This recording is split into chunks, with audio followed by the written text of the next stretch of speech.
Hello everyone and welcome to today's webinar on top tips on blogging for your business. I'm absolutely delighted that we've got Helen Davis with us, adventurer, travel blogger, African lover and marketeer, not necessarily in that order, and also former Unlimited member of staff.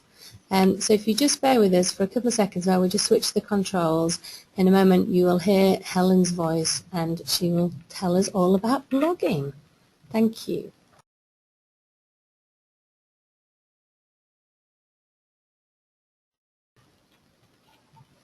Hi everyone, thank you for having me here today. So as Julie mentioned, my name's Helen Davis and previously I worked for Unlimited. Now I work for a large food company in marketing, and I also on the side am a travel blogger. So I spend a lot of my spare time writing about my travels and just kind of giving people tips and hints about where to go. But over the last year I started up my blog, Helen in Wonderlust. So just bear with me, we're just going to try and change the slides.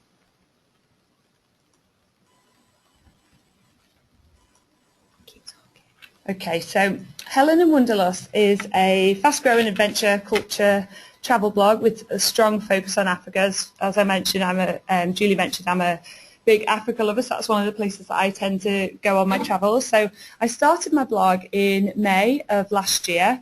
It's grown relatively quickly. I'm now getting about 12,000 readers a month. And the aim of my blog really is to just encourage and inspire and help others to explore the world safely, cheaply and adventurously. Okay, so this is the first time I've ever spoken about blogging in public, so you'll have to bear with me. So what we're going to talk about today is I'm going to give a little intro into what blogging is and then why you should do it for your business. Also how you might go about starting a blog if you don't have one already, looking at design of your blog, the content that you put into your blog, how you might look at SEO, so that is search engine optimization, and the social media, as blogging is a very holistic approach to marketing, building your audience, analysing what you're doing, and then just summarising it all with a few top tips. So like I said, this is just really an introduction into blogging. The whole blogosphere is a absolutely huge place. There is so much to it. There's so many different aspects which I couldn't possibly cover in 1 hour. But if anybody needs any further support or wants me to look at anything for them, feel free to email me. We'll send out the slides and that'll have my contact details on. So we're just touching the surface today. So yeah, hope you enjoy. Okay, so first thing is looking at what is a blog. So basically a blog is literally just your personal space on the internet. It's short for weblog. A blog usually consists of a series of posts, so that can be anything from text, or you might put in some videos, or you might put in pictures. It's whatever you want it to be, but it's a series of posts, and it's a relatively young media. Blogging has only really been around for maybe prominently around 10 years, so it's still, everything's changing all the time. So that there's no real set formula to do it. I'm just going to talk through the kind of things that have worked for me so far and how they might help you. But every blog is going to be different, so it's really just a place to experiment as well. So some of you on the call, I'm aware that some of you might have a blog already, which will either sit on your website, which is great. You might have a standalone website that you perhaps want to integrate into your current website, or you've just got a blog and you don't have a website, or if you have neither, and then you can create it. So it's relatively simple to integrate a blog with a website. You can either do it yourself if you're a bit more familiar with kind of blogging platforms, or, you know, I always think it's good to get a website designer, so it doesn't necessarily need to cost the earth. There are quite a few people who can just give you advice and just do tweaks to what you already have. So there's a few different blogging platforms that are quite popular. So WordPress.org is the blogging platform that I use. And the reason I use WordPress.org, it's very, very customizable. So you can create an entire website from WordPress.org, and you can have that just as a blog like I do, or you can have both. And then there's WordPress.com. That is a free site, whereas WordPress.org, it's free to set up, but you need a host to host your blog on and look after that blog. Whereas and you'll pay for that. Whereas with WordPress.com, that is something that that WordPress hosts themselves, but you have less flexibility. Then there's Blogger as well, which Blogger is owned by Google, but that has probably a little bit less flexibility again. So, but any of them are fine. It really depends on what your purpose is. So that's something to look at separately, and what you want out of the blog, how far you want to go with it, what you want to do, whether it's a website or whether it's just a blog. Okay, so different types of blogs. So basically, as I described, so on the left here you'll see my blog. So my blog is it's a personal blog. It is just a blog. I don't do anything else with it. So my blog sits on the front page of my website. I could have a static blog page. That means basically there's different, say, pictures on the front and people can click through. But I actually have the running blog roll on the front of my page. That's just because it's personal to me. However, then if you look at someone like ActionAid, I've taken as an example. So ActionAid, theirs is a website, but if you can see on the right-hand side at the top, they have a blog section. So within that blog section, if you click on that, it'll take you through to their blog, and they will list out the post, and then it looks more similar to mine once you go through to that. So yeah, so there's personal blogs and then there's business blogs. So it really depends what type of blog you want to do.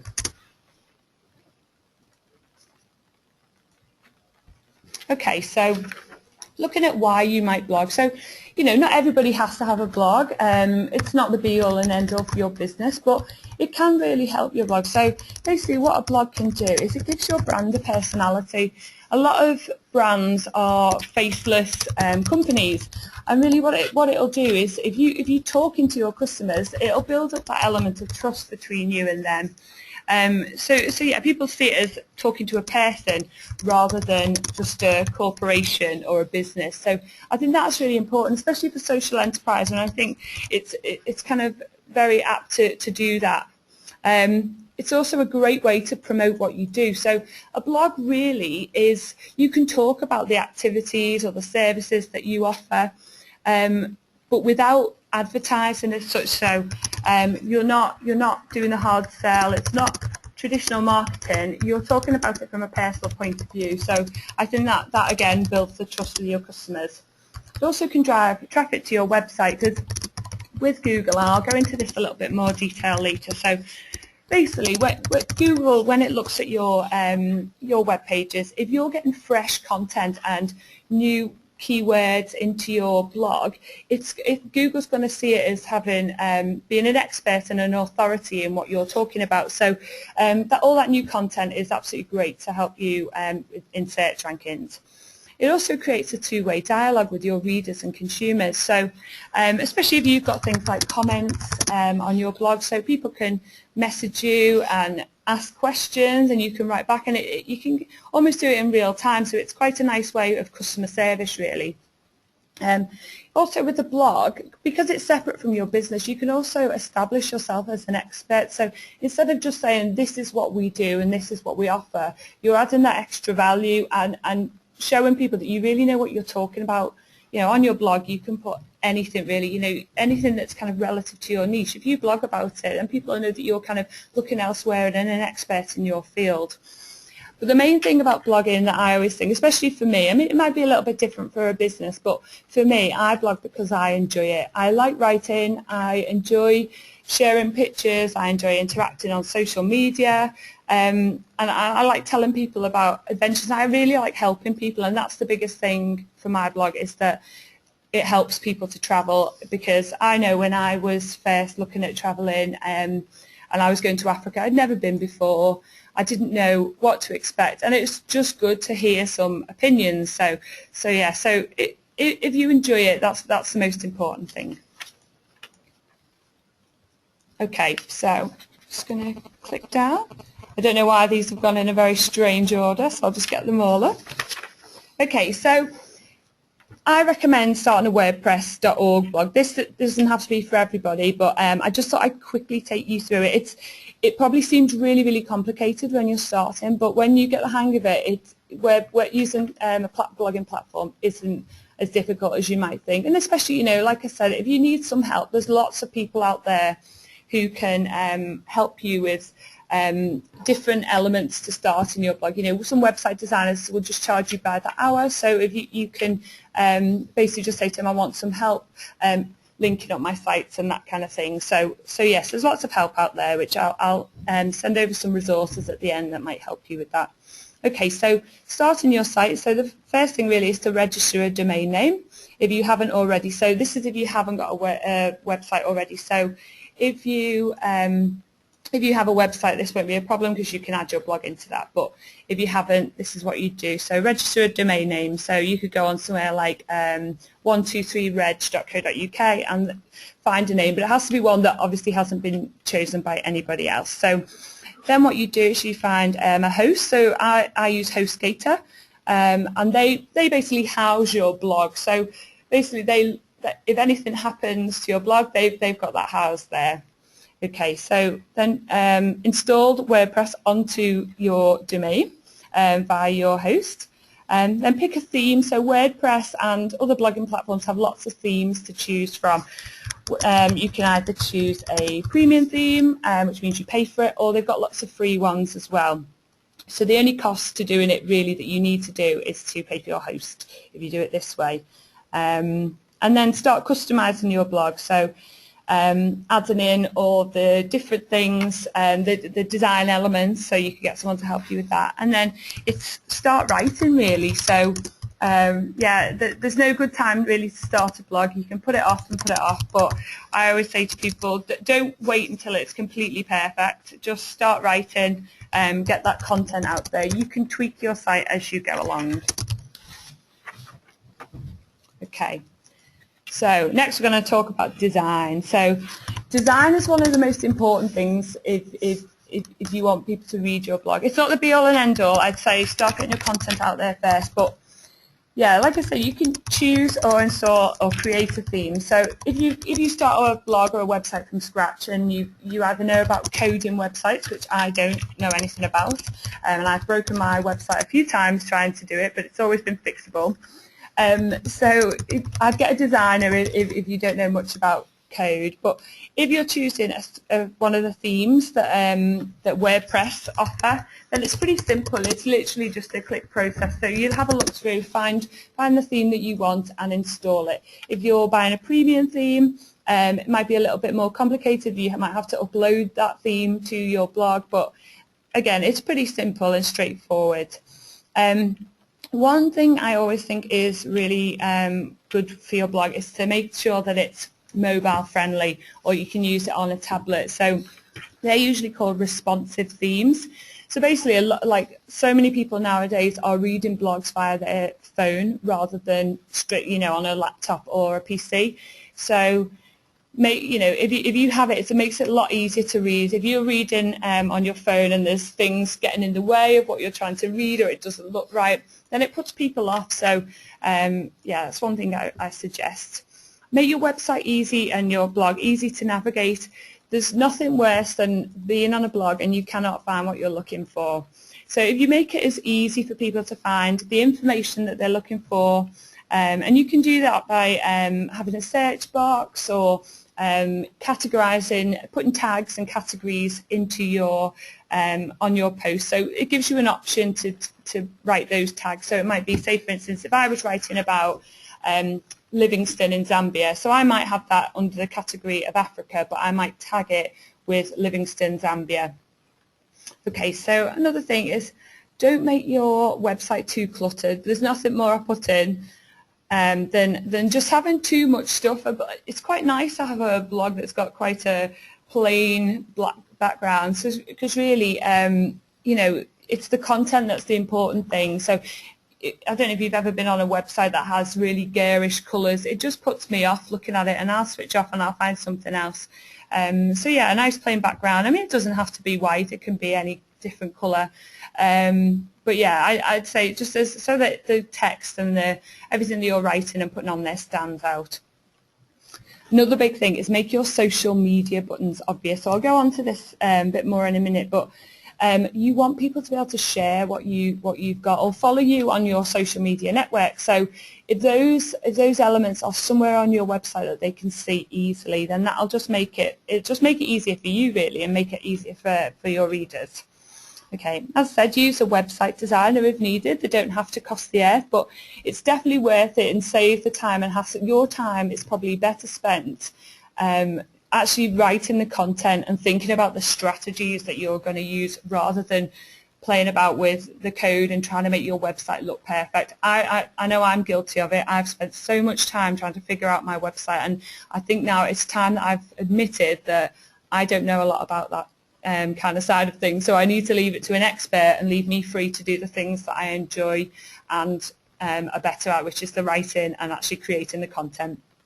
So don't get too hung up on the design though. Just, you could spend a year looking at your design. I actually, in the first, I think, 8 months of having my blog, I changed my design about 5 or 6 times, and I really don't, it made no difference really. So what I would say is just get on with your writing and think about the design when you've got into blogging more, when you know a bit more what you're looking for and what your readers are looking for. You could even do a survey at some point to find out what your readers want from your blog as well, and what they think they want it to look like, how it would help them.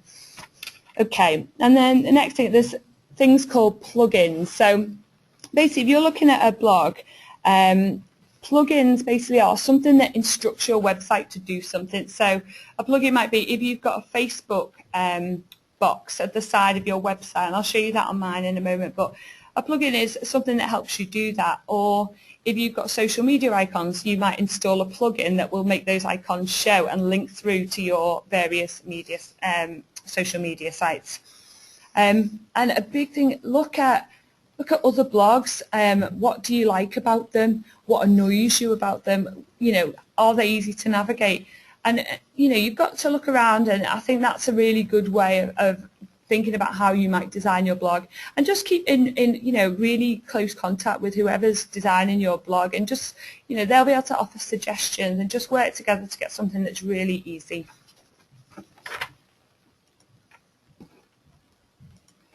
Okay, so looking at design, so just pointing out a few things. So with this is part of the ActionAid blog again. So if you look at the top, so their blog is integrated into their website. So at the top right-hand corner, you can see news and blogs. So that's just a page within their website. So it's easy to find. I always like when you've got categories across the top, it's really nice to have the blog in there. I've been on a lot of websites when I know they have a blog. And I've actually written for one website that I knew had a blog, but I couldn't find it, and I'd written on it. So if it's right there at the top, people like to read the real stories. They like to read the opinions. So definitely, if you can get that up at the top, very visible, that's a great thing. Okay, so have your categories in your sidebar. So basically, if somebody is looking for something very, very simply and wants to see it, you'll see a sidebar there. So that would be that in that box would be called a widget. So in your website, in the back end of your website, you have an option to add widgets. So that might be that box, and then you add in, and you can link through to different pages that might house the posts that sit within that category. Another thing this has as well, and it has an archives page. So sometimes people like to look through old posts, so it's really nice to be able to have them very easily findable. So some people have those at the bottom of their post, and they might have the bottom of their page, so wherever you want, but it is good to have archives. So I personally like to look at how businesses or blogs have developed. So I often go back to see where blogs were maybe when I was at that stage. So I'll look at blogs that are about a year and a bit in, and think about how I'm doing compared to what they're doing, and that kind of thing. So it's good to have archives in. And then, it's good to have your recent posts. So if you're doing a blog that kind of runs like just flows like a blog. So if you remember on mine, I had short excerpts of all my posts, but some blogs literally have the entire blog listed right out, and it's quite long down the page. So if you have your recent posts to the side, people can kind of get to those really, really quickly. Okay, so now onto the content. So I would say that a blogger is a creator and a curator of great content.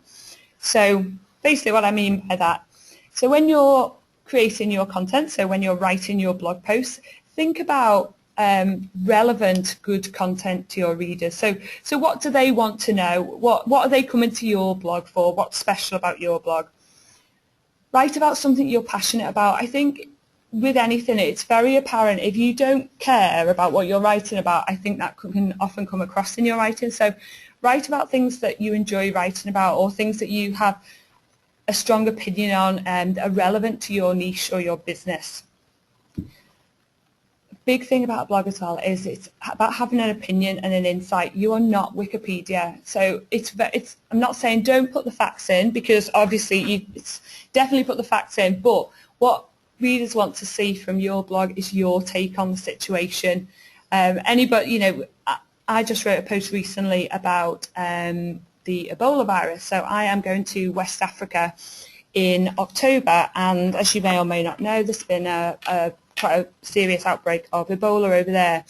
I wrote an article about that, and I gave it to one of my friends to proofread before I posted it, and he turned around to me, and he knows a little bit about blogging too, and he said, yeah, this is all good and well, it's a lot of facts, but what do you think about it? What are your fears about going? And he completely had a point, because every single news channels, CNN, the BBC, they'd all written very, very factual, and you could tell it come from a press release. I typed in some things, and the exact same things were coming up on different news stations. So it was really not new news. But what I did is I wrote about the post in the terms of, what my fears about going are, whether I thought I should go, about my parents' fears about me going, because they obviously don't want me to go because it's it's in a dangerous situation. But after a bit of research, I figured out that, for travellers, it's not a major risk, so I am still going, and I wanted to explain why I was still going. And I've had quite a few people contact me in the same situation. They want to go, they're going to West Africa as well, and they're wondering what to do, and I've had a lot of support from other people who are doing the same thing, or some people have said they wouldn't go, but then that creates kind of a nice debate. So give advice, offer solutions, pose questions to people, encourage a bit of debate. It's really good to get all those different opinions, and it'll help you with your business as well. If you've got lots of different opinions coming in, it's feedback for you as well. Look at what's in the news. So like I said about Ebola, so that was on my mind anyway, but I was very conscious that was in the news at the time. So if I'm writing something about it, then only if it's relevant to you. But if you're writing something about it, maybe you're going to come up, because a lot of people are going to be searching for that at the moment. This is a big one, but don't be controversial for the sake of it. I've seen quite a lot of bloggers, they write controversial posts because those posts drive traffic. However, I think when you're doing a blog as a business, I think it's very important to have an opinion, but also keep quite balanced. Don't write something really outlandish, because it will put some people off, and that's fine. If that's what you want, then do it. But just my advice would be just don't go too crazy with the controversy.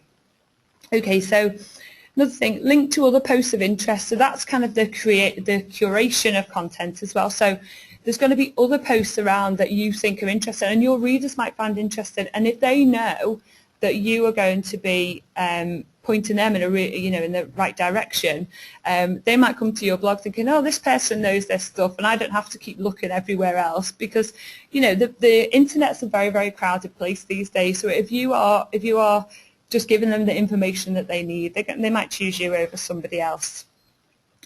When you're writing a post, always think about the value to your readers. So how is this going to help them?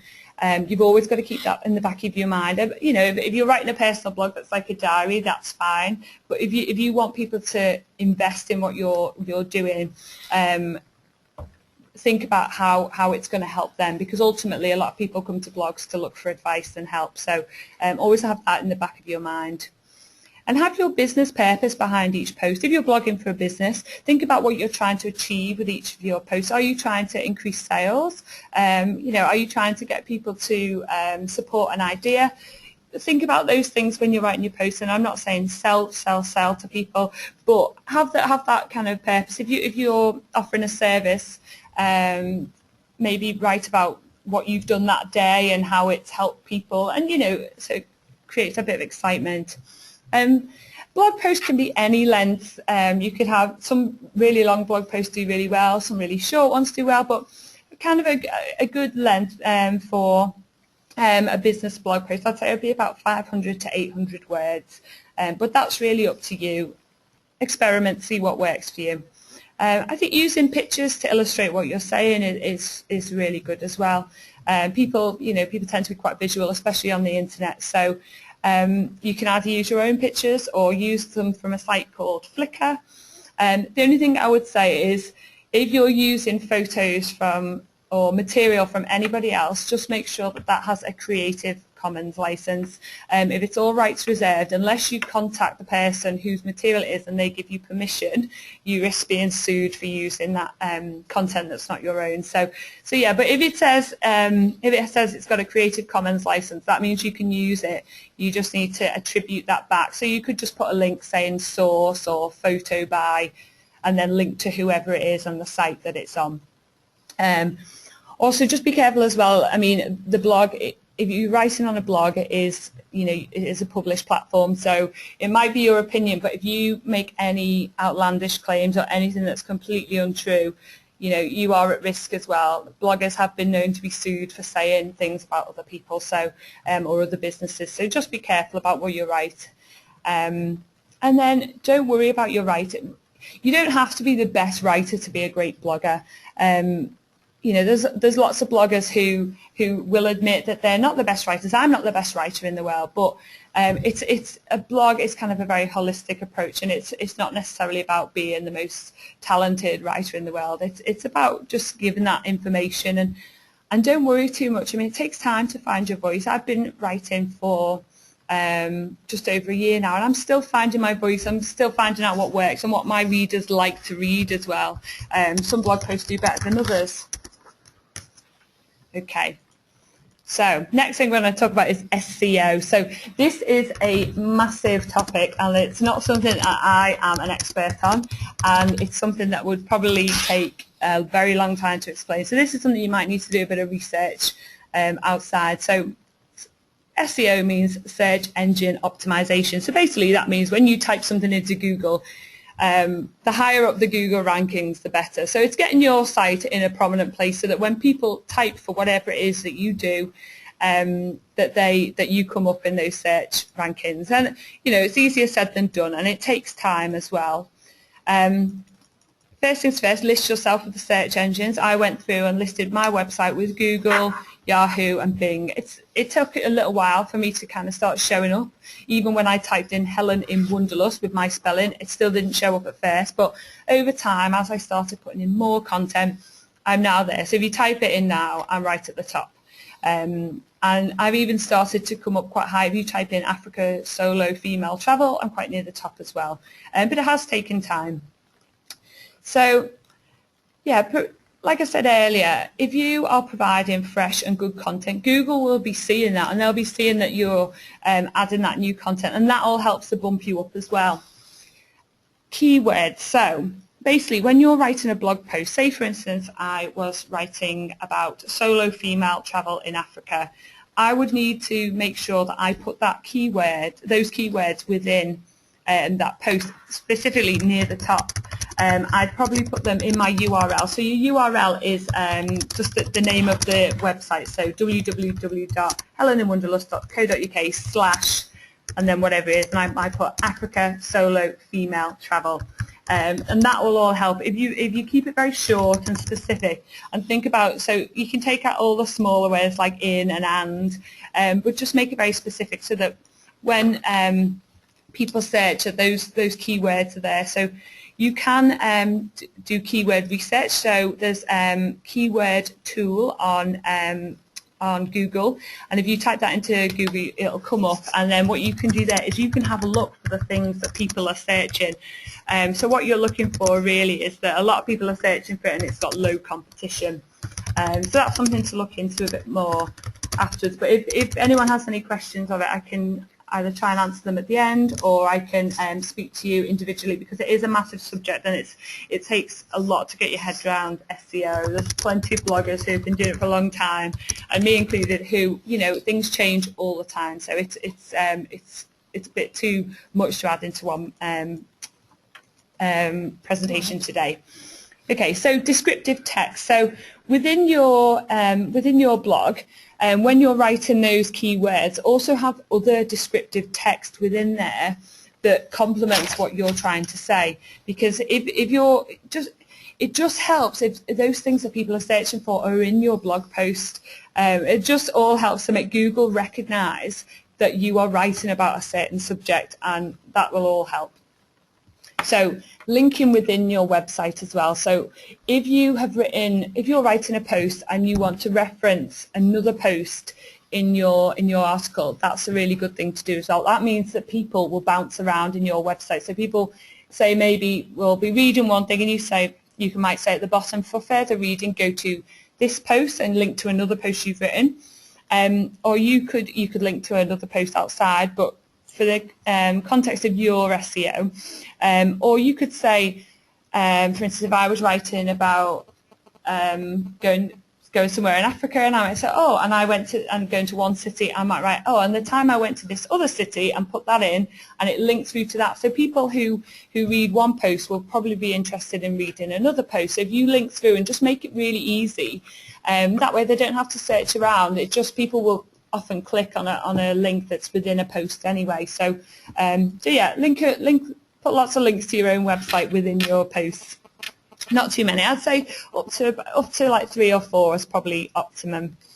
Getting links from outside. So if you get links in from other blogs, especially, or other websites, especially websites that are a lot bigger than yours, that will help your search engine optimization as well. It just allows Google to see that if sites are linking in, that you're a bit of an authority as well. So you can do that by maybe connecting with other people, or, you know, reach out to other bloggers and see, you know, some of them will do link exchanges with you, and you link to their website, they link to yours, or if you're featured on any other website. So if you, for instance, I'll talk about this one and talk a bit more about social media, but if there's a big website that you think might be interested in your article, why not, you know, contact them and tell them that you've got this article, and they might link to you, and that will all help as well. In your photographs, put descriptions. Google can't see photographs as photographs basically, so you have to describe what your photograph is showing to make Google be able to know what it is. So if you put good descriptions, a lot of people now search for images, and if your image comes up, then someone might click through to your website as well. Another big thing that I learned the hard way was that once you've created your URL structure, or you created a URL, so that the address bar at the top, don't change it after you've already published it, because I've done this a few times. And say for instance, if you've had a post that's been live for about 6 months, and you then start to learn a bit more about SEO, and you think, oh, I want to make it a bit shorter, make it easier. If you just change it, you will lose the kind of all the, I suppose, kudos that it's built up already with Google. So, and it'll think it's a brand new post. So yeah, just don't change your URL. So do a bit of research with SEO before you really get into your blogging. But you know, just start writing, and just make your URLs as descriptive and short as possible, and it'll be okay. Okay, so social media. So I have a bit of a love-hate relationship with social media. I really enjoy interacting with people, but it can be quite difficult, and it's time-consuming. That's the biggest thing. So, you know, you're thinking, oh, I've written this great post, and surely everyone will want to read it. Well, no, unfortunately, that's not quite the case. You have to publicise your posts. That's the biggest thing. So Martin Hogg did a really great webinar on social media the other day. So I'd definitely advise to go and check that one out. So I'm just going to cover it very, very briefly. So biggest thing, promote your posts. Promote them everywhere you can. I mean, don't go too crazy. Don't be emailing everybody left, right and centre, or messaging everybody, because that's seen as spam. But if you've got a Facebook page, an Instagram, Pinterest, Twitter, Google+, share the link to your post on there. So they're the platforms I use. There are others if you look into them, but they're the ones that I kind of focus on. And probably out of those, the ones that I focus on personally, because I've got a travel blog, it's very visual. People like to see nice places. I very much focus on Facebook and Instagram. I use Twitter a little bit more to connect with other bloggers, which is something that might be really good for you. Connect with other bloggers in your niche. Google+, it's a strange one. A lot of people don't understand Google+. It's a strange platform. It's a good platform, but I'd put your posts on there, because if Google+ is obviously a Google-run site, so if it's on there, then it's got to be good in Google's eyes. Use an integrated approach. So basically, think about what you're going to be promoting on what channels. Don't promote the same thing on every channel at the same time, because people don't really like to see that. So if I share a photo on Instagram, I might also share it on Facebook, but I might not usually do it at the same time. I might wait a few hours so that the people who've seen it on one channel don't see it on the other. But often, people on there might be different audiences on different channels. Like on Facebook, within my circle, or my likes on my Facebook page, they are a lot of them are people that I know personally, as well as other bloggers and people who come across my blog. But on my Instagram, a lot of those are people who I don't know at all. So it might not be the same people who see both. But yeah, so use that integrated approach. Think about how you might do it. So spend some time thinking about a social media strategy. Look at other people, look at other bloggers. It doesn't necessarily have to be in your niche. It doesn't have to be in social enterprise. It might be in lifestyle. It might be in travel. It might be a mummy blogger. Just look at what they're doing and how they intertwine all their media channels. You can schedule posts. So this is what takes time. I can sit down maybe on a Sunday morning. I don't do it as often as I should, because I blog on the side. It's not my full-time job. So I do struggle finding the time. But you can sit down the weekend. You can schedule posts on Facebook. So I can sit down on a Saturday and schedule posts for the entire week. I don't always know what blog posts I'm going to be writing about. So if I don't know, then I can I'll just do those as and when. But if not, I'll schedule them. And then there's things like Hootsuite, Buffer, TweetDeck, and they let you share your tweets and things. So they let you schedule those in as well. So you're not having to do it all in real time.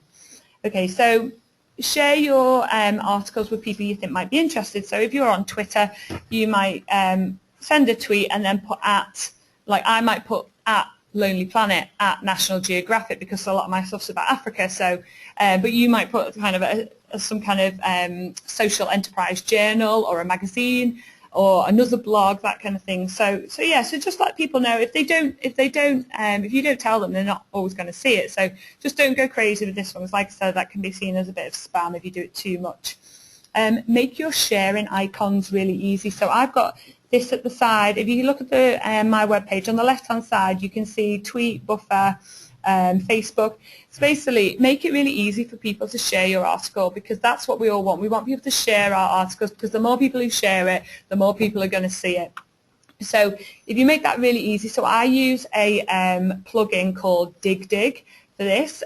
So when I send out the resources after the webinar, I'll add in some of the plugins and the different things that I use, like the different websites I use to blog. Okay, and then another thing about social media, have a newsletter. A newsletter is probably one of the most valuable things a business can have. When you think, people could ignore what's on Facebook is a strange one, because if you have a Facebook page for your blog, Facebook can be quite. You might have 1,000 fans, but only 100 might see a post that you put up. That's just the way Facebook's algorithm is working at the moment. It's a bit unfair, but that's just the way it is. And I think that's probably to do with people's settings and kind of people will get bombarded if everything that they liked was shown on Facebook. But if you have a newsletter, so have a newsletter sign up on the side of your blog. People can put in. You don't even have to put their name in. They can just put their email. And your newsletter, whenever you send that out, you are directly getting into people's email inboxes, and that's one of the most powerful places you can be in social media, because if it's right in their email inbox, the likelihood is that they'll probably read it. It is a really high percentage kind of read rate compared to a lot of other things. If you send out a tweet, unless you're tweeting directly to someone, Twitter is so quick that it will go past, and you know, people won't see it. So that's why you should maybe tweet. Say for instance, if you've got a post, maybe tweet it like 10 times over the course of a week or something, so that you know you give people a good chance to see it. Or in your newsletter, you could also then refer back to any posts you've done over the last month, and then anybody who hasn't read your post might think, oh, I'll just click through and read that. So, okay. Now, building your audience. So to build your audience, provide great content and share it as much as you can on social media. Share other people's content as well, either on your blog or via social media, because if you share people's content, they will likely share yours back as well. So SEO, so like I said, keywords, linking in, be active on social media channels. This will all help with your SEO, getting you up Google's rankings. Be honest. Readers really respect honesty. That's what a blog is. It's not just marketing bump. It is the honest approach to what you're doing. Interact with your readers through your comments or your social media. Be consistent, so commit to however many posts a week and a month. People like to know what to expect, and it just, you know, people will come back on certain days and they might think, oh, I'll look at this blog on this day because I know this is going to happen. Guest posts, so this is an important one too. So at least maybe once a month, guest post on another site. If it's a bigger blog within your niche, then that's brilliant. So if you can find a social enterprise blog that is taking guest bloggers, reach out to them, provide them with an article. It's a great way for you to get exposure for your business through their audience. So you might take some of them back with you.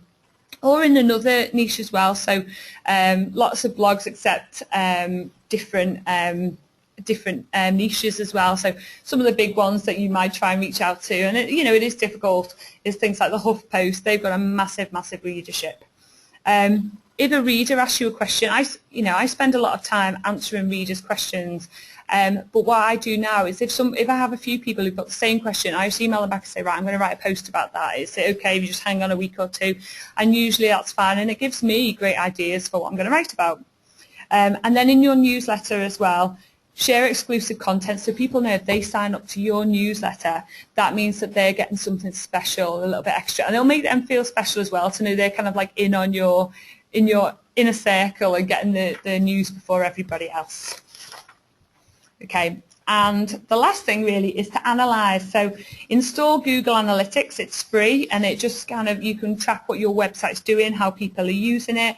It's quite complicated to use, but if you do a bit of research into it, it should be pretty straightforward. Install it on your blog, then keep track of what works and what doesn't. Use Facebook Insights as well. If you've got a Facebook page, they have a free Insights page, so you can have a look and see what type of posts are working, what time of day that is the best time to post. Read other blogs. I think that's really important. So what are they doing? What's working for them? But big thing, don't copy. It's really easy to think, oh, this blog's doing this, I want to do that. But do it your own way. I think that's going to be the best way to build an audience. If they're already doing it, it doesn't mean you can't necessarily do similar things, but just be yourself when you blog. That's what it's all about. It's your personality coming through. So look at other blogging niches for inspiration. I often look to lifestyle bloggers and food bloggers to think about what they're doing, because I can look to other travel bloggers, which is great, but I need to try and think about how I can differentiate myself from everybody else as well. So yeah, look around and then experiment different things, especially when you're first starting, or even when you're not. Things are always going to change, so just keep experimenting and then adjust it accordingly, and just have fun with it really, because you never know what's going to work and what's not. You might get a post that goes viral, you might get a post you think is going to be brilliant, and it is brilliant, but nobody seems to read that so much. You never know, so just play around with it. Okay, so last thing, my top tips. So make your blog user-friendly, give your brand a voice and a personality, and engage with your readers. Create great, helpful and relative content and a reason to believe in what you are doing or what you're selling. Don't oversell though. It's not an advert. It is more about the real story. Be honest with your readers; they'll respect that. Just start writing. Don't wait until it's perfect. Don't worry too much about it. Just get that content out there. Learn about SEO. I can't stress that this is so important. Do your research, and it's really useful if you do know what you're doing. It took me a while to get it. I still don't fully 100% do everything right every time, but I'm getting there, and it'll keep changing as well. Have a social media strategy and be active on social media. It just helps the awareness of what you're doing and helps you interact with other people who are doing what you're doing. And yeah, connect with like-minded people, and through social media you can do that, and that will build a real solid base for people who are reading your blog. Last but not least, don't give up. Blogging can be really hard. It can be a little bit soul destroying sometimes when you've written something that you think will do really well and it doesn't, but it's all worth it in the end. Blogging, if you just keep at it, it's not an instant reward. It will take a while to build up that audience. I'm still in that stage where I'm trying to grow and build on things, and I haven't given up yet, and I don't intend to either. You've just got to keep going. It takes a few years for a blog to get huge in most cases. So yeah, just keep at it and enjoy it. Okay, so if anybody wants to message me afterwards, you can do my Twitter, or find me on Instagram or Facebook, or my website's listed there, and we will send out my email address to anyone who attended. And then I'll also send out all the resources that I use as well. Thank you, Helen. That was fantastic. That was very, very informative, and I certainly learned a lot then listening into that. We've had some questions come through, so we'll spend the next few minutes just doing a Q&A. But if anybody's got any other questions they want to ask while we've got Helen here, please type them in the chat box, and we'll try and get through as many as we can before 1 o'clock. Whilst you're doing that, just to let you know, as Helen said, we can send the slides after this webinar and also the recording, so I will email that over to you. And Helen has also kindly offered to put together a bit of a resource list, probably in the next few days. So once she's able to do that, I can send you that later next week as well. This is the end of our summer series of webinars, and we've gone through a whole range of topics, and you can find them all on the Unlimited YouTube channel, and I can send you the link to listen to any that you previously haven't heard. Our new series starts in September, and we'll be running a number of webinars between September and early December, and they run up to Christmas. So the first one will be on Wednesday the 3rd of September at 12 o'clock, and that will be how to tender to public sector with the lovely Melanie Bryan. So I hope you can join us for that. But what we'll do now is we'll start going through some of the questions. We've had lots of thank yous as well, Helen, so I think people have found this very helpful and very inspiring. So the first question is it better to have your blog on your website or to have it separate? Just excuse me and Julia are actually sharing a headset, so we're just passing it between us at the moment. So, okay, so is it better to have your blog on your website or separate? It really depends. I think if you're a business and you want your blog within that, I would say that I think that would be better in terms of the SEO and driving traffic to your website. I would say that having your blog integrated on your website is probably the best thing for a business. But it depends. If you wanted to have your blog separate, you definitely could as well. If you're if you're doing something, maybe you're a public speaker and you want a blog separate to your actual website, that's fine as well. I think both work quite equally well. But I'd say if you're a business, I would say put your blog on your website. That's just my personal opinion. I think that would be better, and it's quite easy if you've got a separate site already. I'd say it was quite easy to link that through to your blog as well. But I think in the purposes of SEO, I think having that fresh content going on to your website constantly is probably what will drive the traffic to your website. So it really depends on your objectives. If you're not looking for that, then keep it separate. But in terms of SEO, put them together. Okay, I'm just going to hand over to Julie. Great, thanks, Helen. So the next question is, can you just recap on that creative something, but creative thingy again that you use for images, you know, the protection, Oh, yeah. the legal side of things, just so Yeah. people know which one to use. Yeah. Okay, so there's lots of different places where you can get images from. I think there's one called 500px, and then there's also Flickr. So Flickr is a site that's owned by Yahoo. You just sign up for an account and you can have a look. I was looking for a picture the other day for the Ebola virus, because I've not been to West Africa and I haven't seen anything that's going on. So I just typed in at the top, you sign up for an account, then there's a search bar at the top, and I just typed in Ebola virus West Africa. Loads and loads of pictures came up. But a lot of those pictures will be ones that I can't use without either paying for them or without permission. And I was short on time, and rather than email anybody, so what I did was I then did the advanced search, and you go in and you can tick at the bottom anything with Creative Commons. So if something is Creative Commons, that means that you can use it, like you can reproduce it on your website. So you just save that picture and then upload it to your website, but all you need to do is just attribute who it's from. So basically you would put, like, say the word, I always put the word source. And if you have a look on my website, you can probably see how I do it if you look at the Ebola virus post. But if you just write source and link through to the website you got it from, that way you're attributing who it's from, and you're not saying it's your picture.